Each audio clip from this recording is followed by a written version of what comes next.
first video didn't really tell you a whole lot. It just gave you kind of an overview of what I'm trying to do. So now I'm going to tell you a little bit more about me.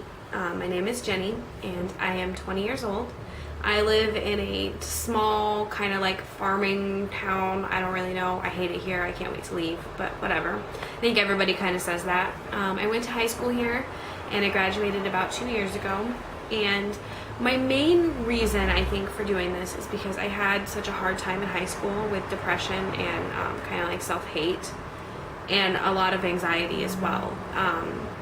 And I feel like that was kind of ignored and chalked up to, oh, you know, everybody has a rough time in high school, which is true. I mean, lots of people, you know, high school sucks. High school fucking sucks, okay? But I think that people kind of ignore that some of that pain that you feel in high school, that becomes a scar inside of you. And it's really hard. It's really, really hard. I have some things that happened to me in high school that I still have not gotten over, that still hurt. I was teased a lot from the time that I was in 5th grade to even now. I was teased a lot about my weight. And even, you know, back then I wasn't overweight. I was like a size 3. I look at pictures now and I'm like, oh my God, like I would give anything to look like that again. But it's just the fact that other people sometimes don't know how to insult you, so they're just like, well, you're fat. Like, and I think, I wish that people would stop and think, like, about what's coming out of their mouth. But they, you know, whatever, they said that.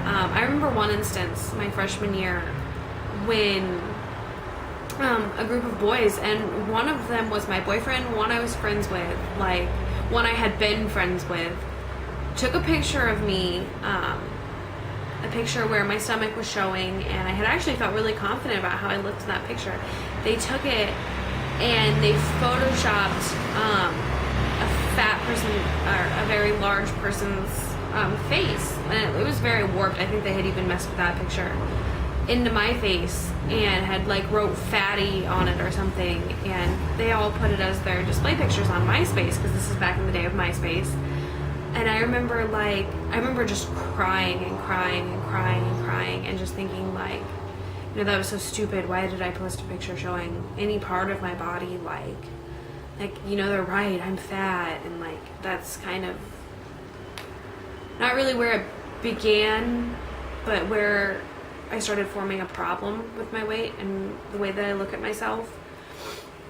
It really started in 5th grade. It was actually the summer after 5th grade. I was at the local swimming pool, and I remember feeling a little bit like I was kind of chubby, you know, and like kind of walking around with my arms over my stomach.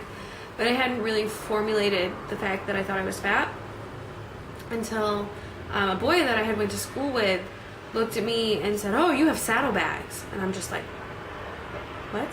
Like, what are saddlebags? She's like, oh, you have that fat part over your knee, and it hangs over your knee.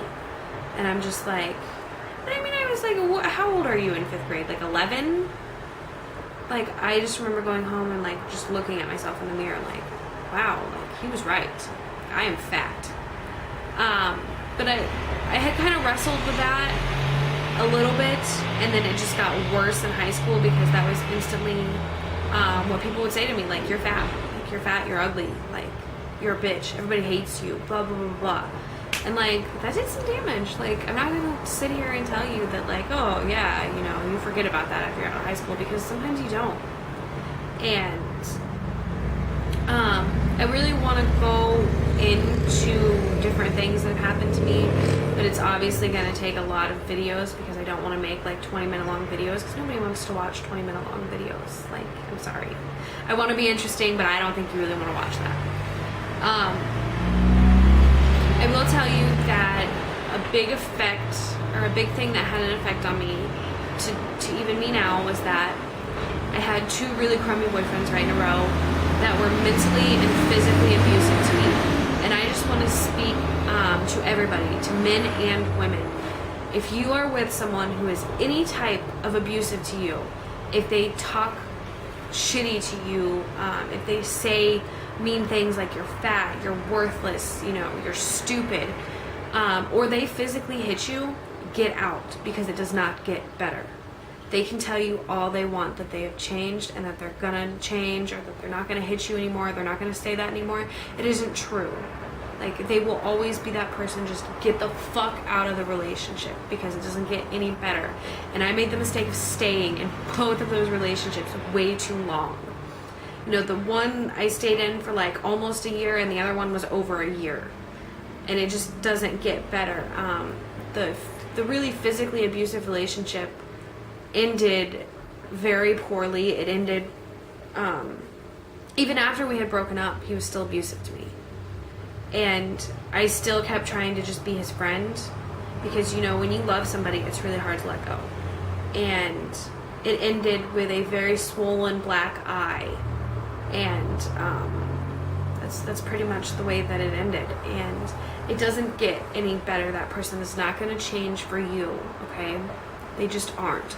The change has to be for them, and those kind of people don't want to change. And if they do want to change, it's a fleeting emotion, and they'll revert right back to hitting you or saying mean things to you. Just get out and do yourself a favor, because I am here to tell you that there's someone better out there. I have the most wonderful boyfriend in the whole world. We've been together about a year and a half, and we're very happy. We've spent every day together. We're one of those couples, like, we're very happy. And I look back at some of the relationships I've been in, and I'm just like, wow, like, I thought that was normal, and that's not normal. Like, the relationship I have now is so beautiful and wonderful. Like just get out, because there's definitely someone better. I'm gonna be very upfront with you guys. Anybody, if there's only one person that watches this video, they're gonna know me pretty damn well, because I'm gonna be very upfront. I have had problems with my weight. I have problems with depression as well as anxiety. I cut myself. It was very, very bad, and then it kind of tapered off, but it will always be a problem. And something that I want to get out before I end this video is that I hear so often people say, oh, they're cutting themselves for attention. Like, well, yeah. Of course they're cutting themselves for attention. Like, it's a cry for help. Like, whether you're cutting yourself because you're sad, or you're cutting yourself because you're angry, or because it's the only thing that you can control, it boils down to the fact that it is a cry for help, and that you need help. And you may not necessarily want help, but like somewhere inside of you, you want help, and you need that help. You need somebody to listen. You need maybe a psychiatrist. And that's not a bad thing. Like, going to a therapist or a psychiatrist, that should not be shameful. Like, you're admitting, hey, like, man, I have some problems, and I want to work these out so that I can be healthy. And that's good. That is a good thing. But like with me, and I'll definitely tell you much more of this story and get more into it and do like a whole video on it. But with me, it started out as attention. I felt invisible. I felt like nobody cared. And what it escalated to was a really serious problem of, I don't know how to deal with these emotions, so I'm going to cut myself. I'm going to hurt myself. And, you know, I definitely think with other people that it's probably happened that way. It started off as an attention thing, and it, you know, now it's kind of escalated into, I don't really know what else to do. Like, this is the only thing I know now.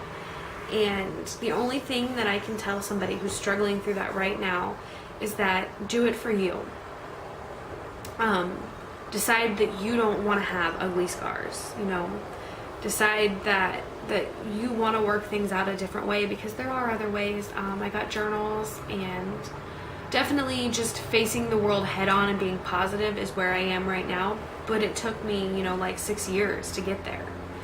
So definitely anybody who feels invisible who's watching this, anybody who's struggling through that kind of self-mutilation thing, you know, talk to me. I have, you know, an inbox button up there somewhere, like, talk to me. I will, seriously, I could have 1,000,005 messages in my inbox, and I would slowly but surely go through every single one. I will not ignore you. Like, unless you're just like hate, and then I don't have time for hate, and I don't want to put any more hate into the world than there already is. But definitely talk to me, and I look really forward to doing more of these videos, and I love all of you. Even if there's only one of you watching this, like, I love you. I want you to know that. I have so much love now to give, and I just want to spread it to the world. But I love you guys, and thank you for taking time to watch this, and I look really forward to doing like 1,000 more of these. So thank you.